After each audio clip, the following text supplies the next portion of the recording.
Hello everyone and welcome back to another video here with Numerous Education.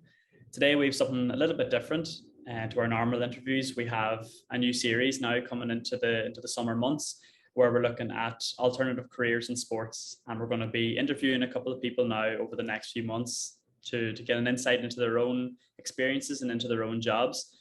And we have the very first interview today with Kingsley Boateng. I'm delighted to introduce you. So thanks very much for coming on. Really appreciate it. I'm glad to be here. Very good. How are you getting on anyway? You're in London at the minute, working away. Yeah, I mean it's the summer months, so we have a little bit of a reprieve from what's been quite a busy year. So Yeah, I'm trying to enjoy slash endure the weather as and when it kind of comes here. So that's all good on my end. definitely. No, we were just talking about that earlier about the heat wave at the minute. Like I'm in Barcelona, you're in London, and it's roasting everywhere. So Yeah. it's an interesting one. But yeah, it took us a while to get an interview and a call organized. You're on a very busy schedule, obviously, with the job that you have, and we're looking forward to find out more about it. So you're currently an associate at Northridge Law, is that correct? Yeah, that's correct. Very good. And I suppose just to kind of give us a bit of background about what the company does and what your role is in general. Sure. So Northridge is actually in its fifth year this year. And effectively in 2017, a group of partners from a city practice who were leading the sports division there thought that there was a unique market opportunity to build out what is Europe's largest exclusively sports focused practice. And the firm launched, it's done very well since, just just going by the fact that it's still in existence, and a lot of startup law firms don't last that long. So it's been 5 years now. The client roster from the start till now has been quite steady and is growing and is building. And we act for clients throughout the value chain in sports. So that's from kind of your clubs, your governing bodies, your sponsors into sports, financiers in sports, all the way down to kind of individual athletes and agents and the like. So it's a very broad range, including a number of different sports as well. So my practice in particular, we split into two different teams here, broadly speaking, a contentious team, and for the uninitiated, that's effectively people who are dealing with disputes of some nature, some that might go to court, others that may settle way before then on arbitrations and the like. And then the non-contentious team, which I'm an associate in, and we deal with effectively, how I put it, is kind of the commercialization of sport.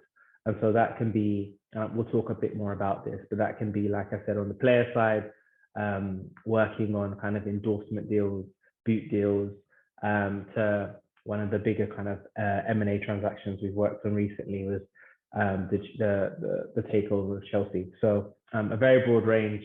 And yeah, as I sit in a non-contentious team, I get the opportunity to kind of touch a bit of everything.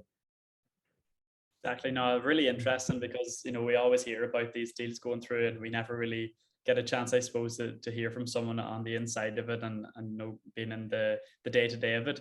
I suppose just from your time with the company, what's some of your maybe favorite deals that you've been working on, or some of the cases that you've been working on as well? Yeah, sure. I think this is one of the idiosyncrasies of working in sports as a legal professional, is always kind of working out what you're allowed to kind of say, and what still exists. Look, two pretty big deals that the firm has kind of spoken about publicly, and our clients have actually spoken about publicly, that I've worked with in the past year or so, was one, acting for Spotify on their all-encompassing sponsorship of FC Barcelona.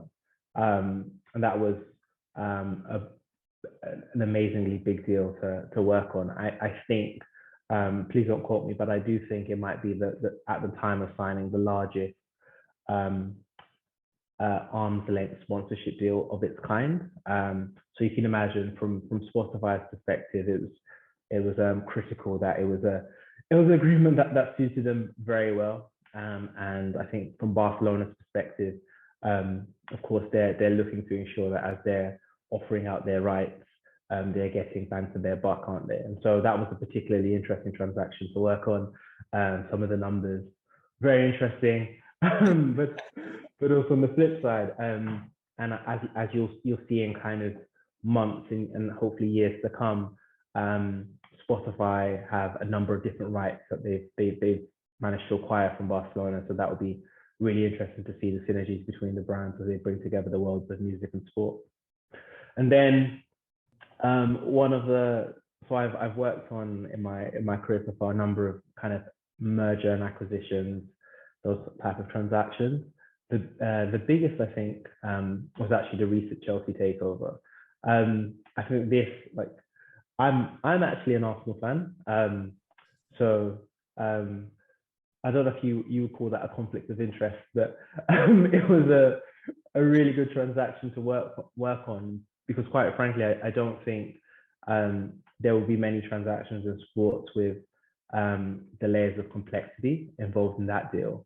And so if you think about kind of the standard M&A process, you're thinking about getting a commercial agreement between a buyer and a seller for the purchase of whatever the asset is. In this case, it's Chelsea Football Club. But given the situation with Chelsea's then owner being subject to sanctions, and so there was an involvement from government, and then you think about the fact that the process, as was widely reported in the press, was an auction process, and so there were a multitude of different prospective acquirers of the company who were all kind of negotiating at the same time. It was quite a significant transaction, and also there was a time pressure to get things done by a certain date. And so all of that added together, the various kind of jurisdictional challenges when, you know, an entity as complex as Chelsea will obviously have assets in different parts of the world. That was a really big deal for us to be a part of and to assist Chelsea on. And yeah, a really interesting one from kind of the perspective of even like little things where you're acting for the club and you do due diligence and you're looking at player contracts and that kind of thing. It's just, yeah, very interesting to be a part of. Very good. And, you know, when you have a deal of that magnitude and you're working on it, and obviously you have a keen interest in the actual area as well, obviously being a sports fan, what does your day-to-day work look like, I suppose, on a deal like that? Yeah, sure. So I think if you broaden it out, when you're thinking about an M&A transaction, you're usually, if we keep it at its most simple, you're acting either for the seller or for the buyer. In this case, we were acting for the entity being sold, Chelsea. And so it's effectively kind of, from a legal perspective, managing the entire sale process. And so that would involve, for example, putting together the draft and then finally agreed agreements for the sale of the target, the company.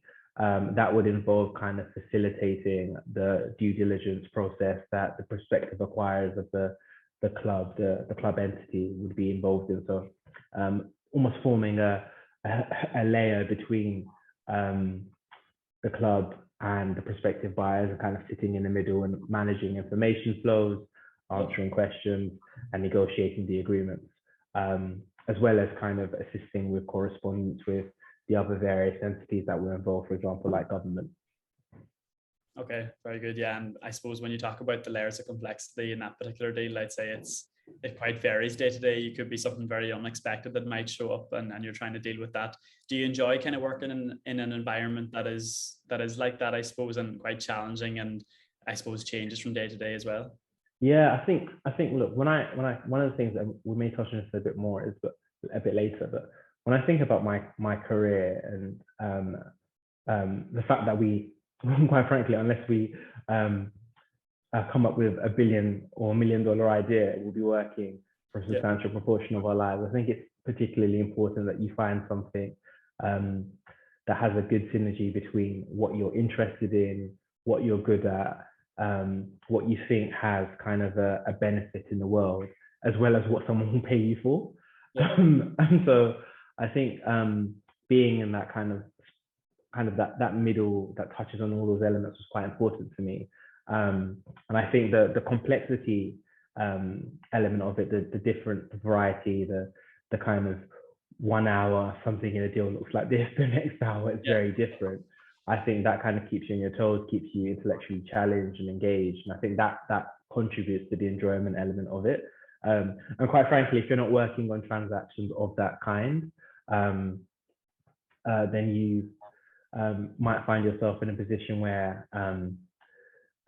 it can get a little bit samey. And so I think that's quite one of the benefits of working at Northridge, that there's just such a wide variety of matters to lend a hand to.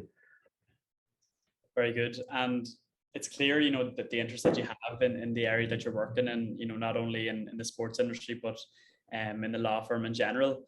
A lot of people, this might be a general statement, a lot of people would get into law based off seeing something like Suits or something like that. Is that what it's like? Is that what the day is like?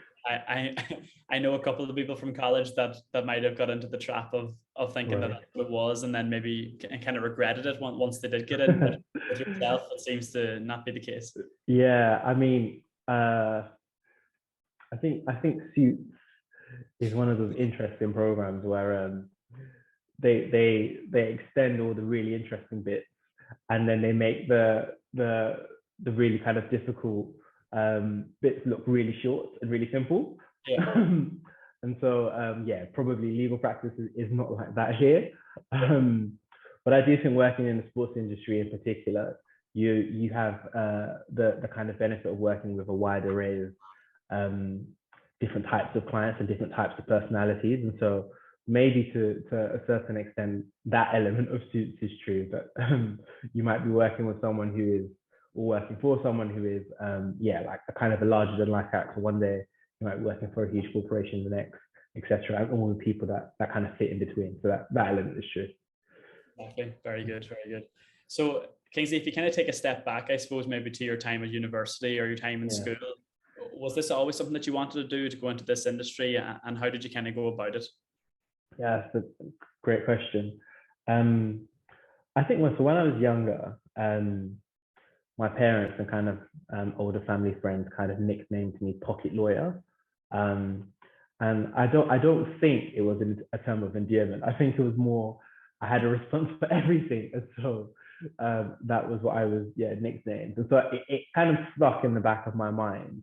And then when I came to thinking about prospective courses at university, what I was really kind of keen on was finding a course that I thought suited my capabilities and interests. And so I didn't want to do something strictly to do with numbers, and I wasn't especially interested in science. And coming from kind of a West African background, kind of the professions that are encouraged, and you get some level of exposure to a kind of accountant, doctor, engineer, and a lawyer. So that discounted maybe like 3 of those, and I was left with lawyer. No option then. So by process of elimination, I decided to do a law degree. I think my time at university, I really enjoyed my time at university. But actually, I did a VAC scheme at a firm, which actually has now merged with another firm, so doesn't have the same name, as it were. But I didn't get the role. So I was end of my second year. I didn't get a training contract offer at the end of it, and their feedback was, we really enjoyed having you, really great, etc., but we're not sure that you want to be a lawyer. And that kind of my first kind of take on that was kind of like big disappointment, because I think when you sign up to do something, you want to be successful, and success at that time looked like getting the training contract offer. But as I kind of reflected on the experience, I think they were entirely right. At that stage, I didn't know that I wanted to be a lawyer. All I knew was that I was studying law, and vacation schemes / internships were the thing that you did in your summer months. And this was a good firm. So I went back to university in my final year and kind of looked at a wide variety of different options, and then decided not to apply for any more kind of vacation schemes or training contracts in my final year, and to join a a volunteering program for a social mobility charity called City Year, where you work as well, I mean, you kind of have like 6 different roles, but you're kind of working predominantly in schools with at-risk students. And then you kind of have some specific training towards whatever your areas of interest are post kind of your volunteering year. So I almost became a teacher. I really enjoyed that experience. One of the schools I worked with were, asking me to kind of join as a teacher. I was applying for Teach First at the time, etc. And so like that could have very much been an alternate career path. But I think as I was doing my city year, I was still getting via the program exposure to a number of kind of different city law firms who were interacting with the program as mentors for some of the students, the sponsors, etc. And there was a niggling thing at the back of my head that said, I have to try it. I have to kind of see what it looks like. And if I do it for a few years and I go, absolutely, I hate this, then fine, I'll go do something else. But I wanted to kind of like scratch that itch, as it were. So I pursued it on that basis. And then spent a year prior to starting law school, following another one of my interests in politics, working for the International Development Select Committee, scrutinizing the work of government on how they were spending the UK taxpayers' money on aid and a variety of other things, which was super interesting. And again, it's kind of another bit eye-opening, yeah, another career path I could have gone down.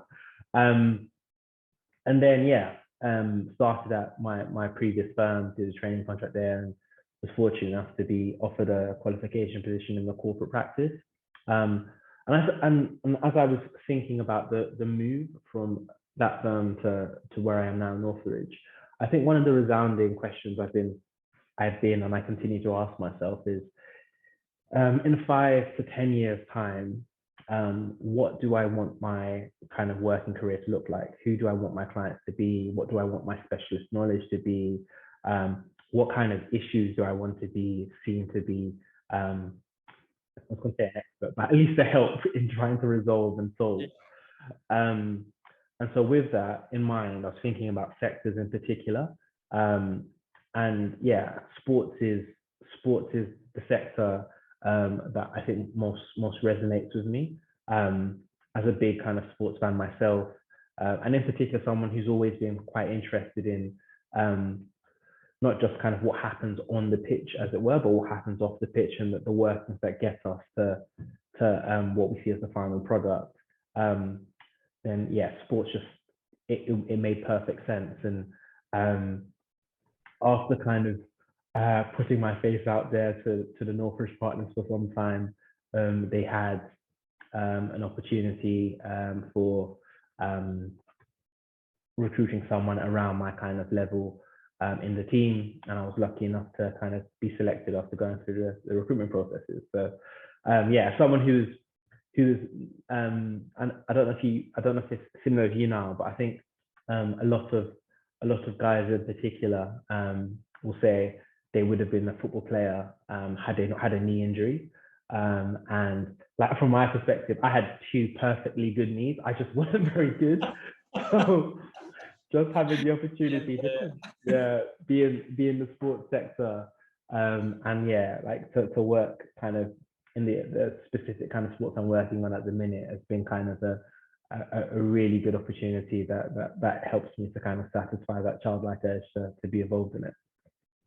Definitely. No, that's brilliant. Like it's a great insight that you give there. I suppose there's a lot to unpack from what you were saying there. Like, you didn't take the most linear route, I suppose, and that's always seen as the best route that a lot of people are kind of aiming towards. But these things come up where you might not get into exactly what you want to do, or you might not be sure of what you even want to do. And I think it's great to see someone like yourself that is now happy with what they're doing, but came at it in an alternative route. And it's, I suppose, a lesson to everyone and a reminder to everyone as well that that you can get where you want to get to, but it just might take a different route or take a bit more time, and it can often end up better, I suppose. Absolutely. And I think I did kind of mention the point that I didn't think after getting that feedback during university, at the time I got my training contract with my firm, I was at that point sure I wanted to be a lawyer, and that came through in my assessment process. And I wouldn't have been that type of candidate had I not had the experiences I had prior to. So I certainly do think, yeah, in particular the legal industry, there can kind of be almost a kind of a tacit pressure that's put on students to go straight from university to training contract if you want to be a solicitor, or to pupillage if you want to be a barrister, and carry on there. But actually, every experience you have adds value to you as a person and as a lawyer.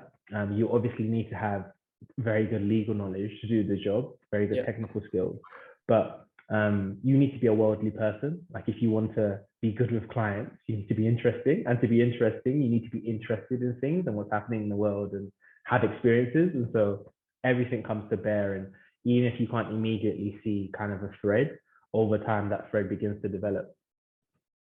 Yeah, definitely. No, I think it's great. And to be working with something that you're passionate about just makes the work a lot easier and a lot more interesting, even when you are having the bad days or slow days. As yeah. So yeah, no, that's great.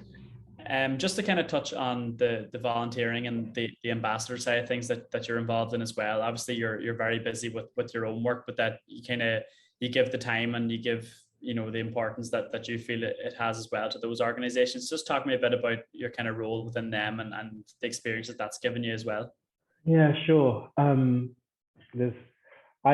kind of always, if I kind of go a bit about my background, I've always kind of been the super signer upper. And so kind of from school days, any kind of extracurricular involvement that you can have, I would want to sign up for. And that's partly because I think we have in our society only works if we pull together and band together and support one another.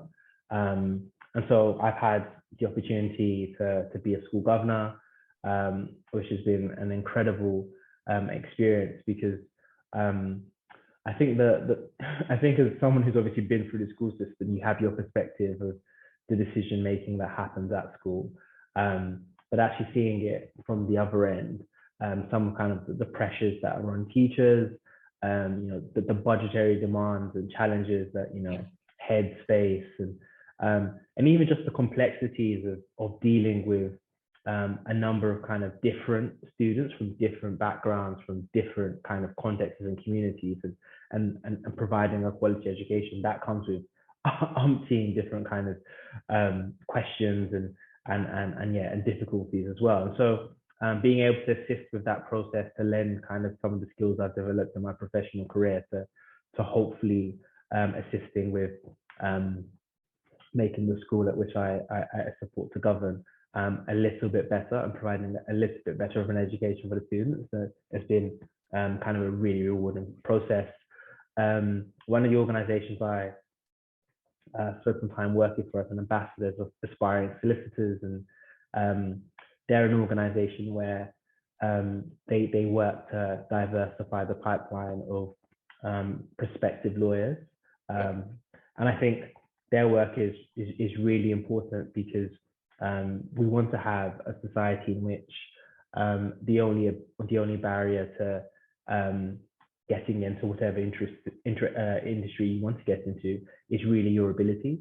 And so their work to kind of help and support candidates, to prepare candidates, is really, really helpful. And I work as kind of a volunteer, as a professional ambassador, which means that if you were like me and you didn't have like links into the legal industry, and you weren't really sure of how to differentiate between different firms, or just you had silly questions that you didn't really have anyone to bounce them off, I kind of come in there and I can kind of offer the benefit of my experiences and assist someone who's going through that process of thinking about whether they want to be a lawyer, and indeed what type of lawyer they want to be, and act as a sounding board / mentor there. I think there's a number of kind of different other organizations that I'm a part of. Yeah. One, if I focus on just one more, one that's of big interest to me at the minute is an organization called the Black British City Group. and there it's a cross network of city professionals who work in kind of traditional modern city professions, so likes of banking, law, etc., to working in tech.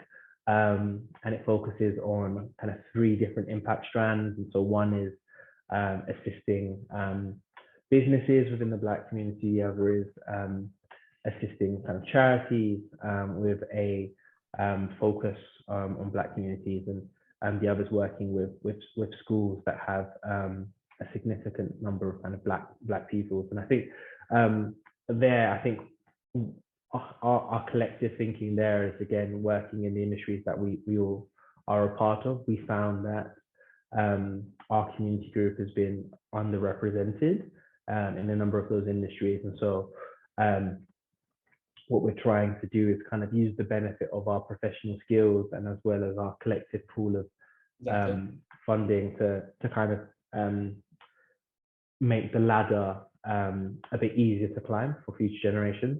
I think what would be kind of tick, we've done our job, as it were, is if the children that I'm yet to have get to a stage where they're thinking about their careers and they look and say, I don't want to be a lawyer, but it's because I don't want to be, and it's not because I don't think I could be. That's kind of where you want to get to, and I think you want to get to that position for kind of every child in the country to be able to have that level of agency and sense of aspiration to actually think that there isn't kind of a limit to what they're able to achieve. It's just about kind of whether they're willing to kind of put the work in to get there. So that work is really important to me. And like I said, I could talk about a whole host of other things, but I'll just leave that at those. Yeah, no, that's brilliant to hear that, and the work that you're doing alongside your day job is brilliant to see. And even the last point that you raised there about down to the person's ability rather than any other factor is a huge thing, and to have that on the side as well with your working is fantastic. Just when you mentioned the organizations that you're a part of and the roles that you have within them, and even the stuff that you didn't mention as well, how do you kind of manage your time and balance everything and make sure that you're able to give 100% of, or the best version of Kingsley to everything that you're trying to do? Yeah, that's it's a question I'm always asking myself, to be honest. I think the first thing to say is I very much extend, and I recommend to everyone, extend your definition of work-life balance to think in maybe weeks and months as opposed to kind of days, because there will be days like working on, I referenced the Chelsea transaction or the Spotify transaction with Barca, where all I can do and do well is work, and everything else is subservient to that. But there will also be kind of periods where I can block out and say, I'm going to do X and Y with this time. I think that the main thing is kind of looking at it and giving yourself as wide a time block as possible and trying to be as far as you can efficient with your time. The other thing, I'm learning a lot more about is kind of the power of communication.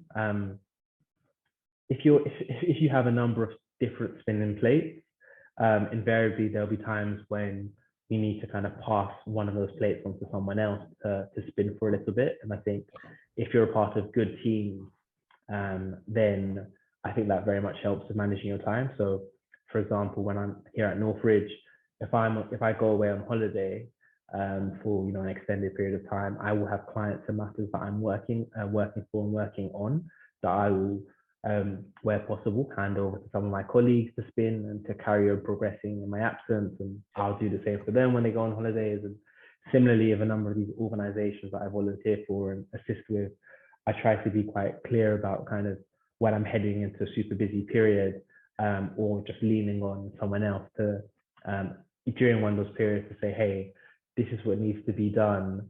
I think I'm heading into a window where I'll have this much time to progress things.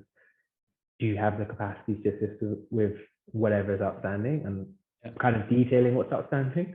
And you'll find if you're able to kind of be proactive with communication and give people kind of lead in time, most people are very happy to help, in particular when you're working on projects where your missions are very much aligned.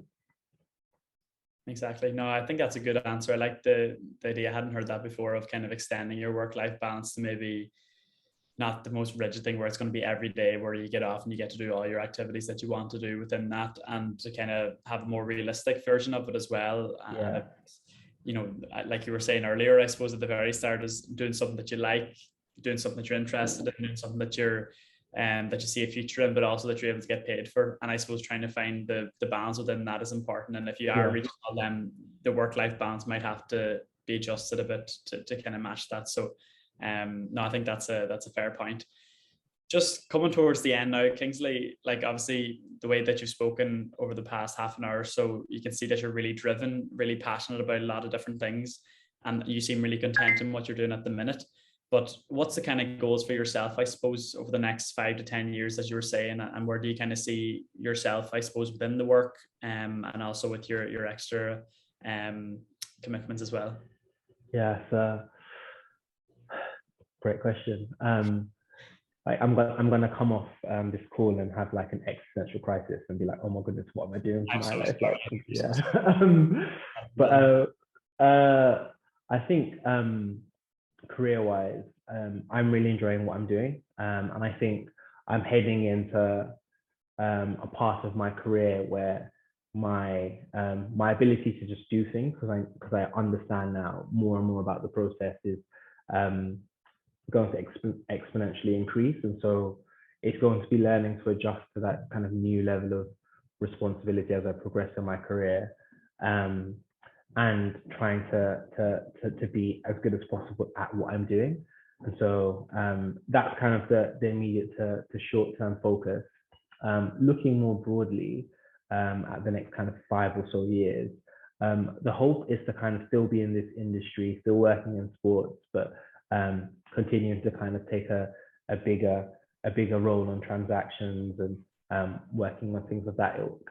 I think outside of work and on the various different things I'm a part of,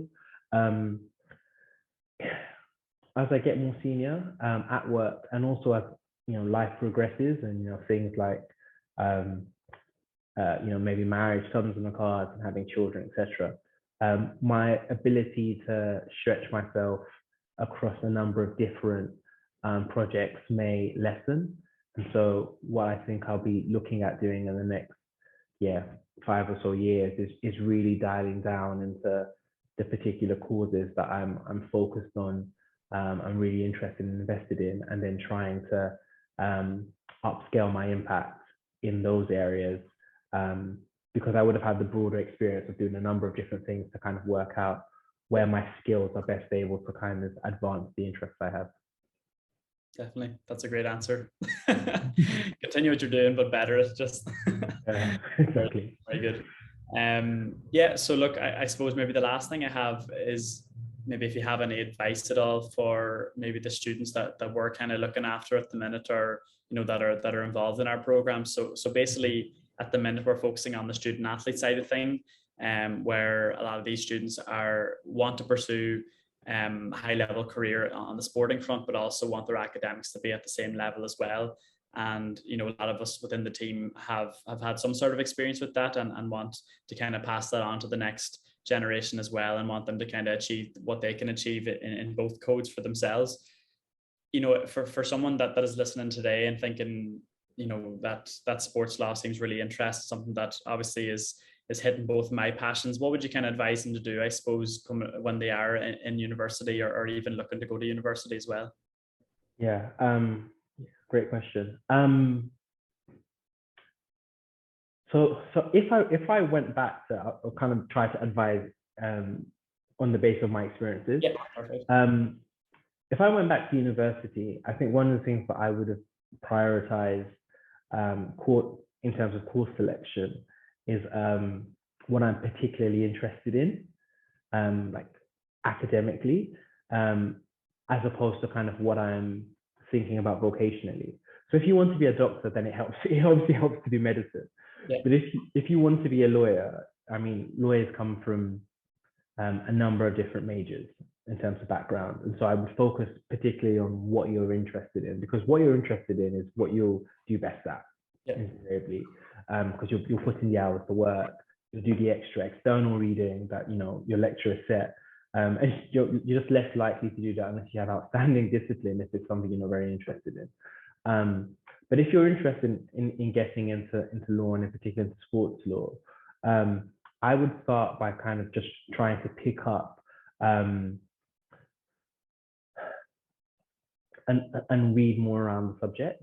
So I think it's very easy to focus on the sports element. Everyone can understand that quite quickly. Yeah. But I think that the legal element of sports is, or the business of sports more broadly, is the areas that I would say to focus on. So when you're thinking about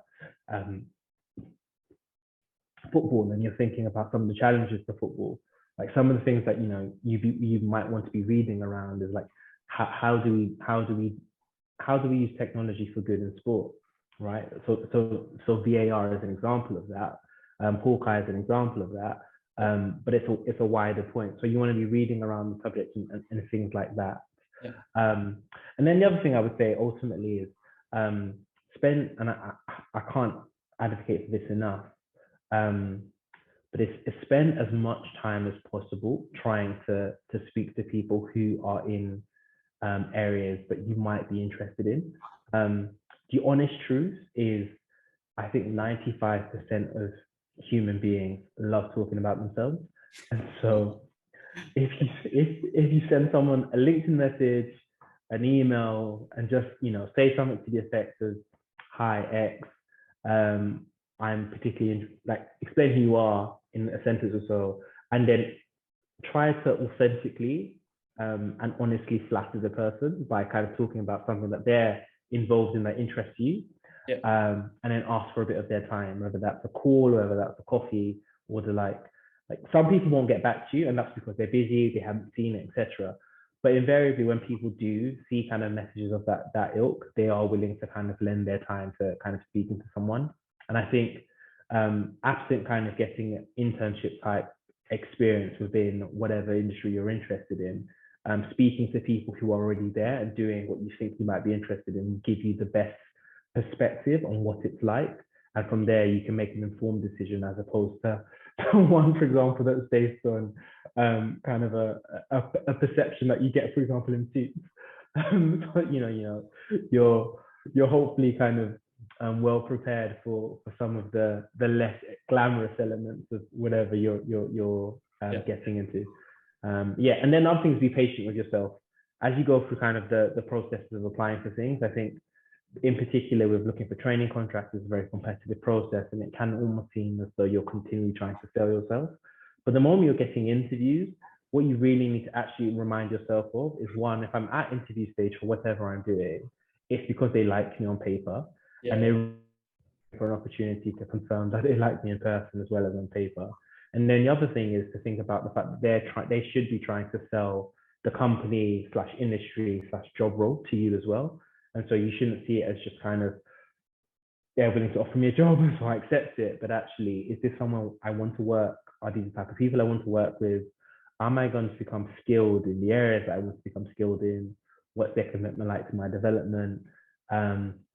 And I guess in a cost of living crisis, is what they're offering to me fair enough for the level of experience I have? Yeah. No, I think that's great advice, to be honest. And you've touched on a few different things there, and that's very important. But even like the LinkedIn thing is very powerful. Like it really is. Like it's if you phrase it right, or even if you send out enough, people will reply, and it really is useful. Like there's no harm in sending it. And I mean, with the invitations, you can only set a certain amount of characters anyway, so you can't go over, but like it is very useful, and I would definitely also advise people to do that. But look, Kingsley, that's all from me anyway. Once again, really appreciate you coming on. I think that was brilliant, just to get an insight into your job at the minute, but also, you know, yourself and the passions that you have alongside your job, and what you're involved in as well. And I think it's very inspiring for the people that are in the numerous program as well, to kind of have a look at it, and people that are interested in the numerous program as well, that'll be watching and listening in. So once again, really appreciate you taking the time, and hopefully chat again soon. Brilliant. Well, I've really enjoyed being on, and hopefully there's some benefit to those who are listening. Yeah. Definitely. Thanks very much. All right.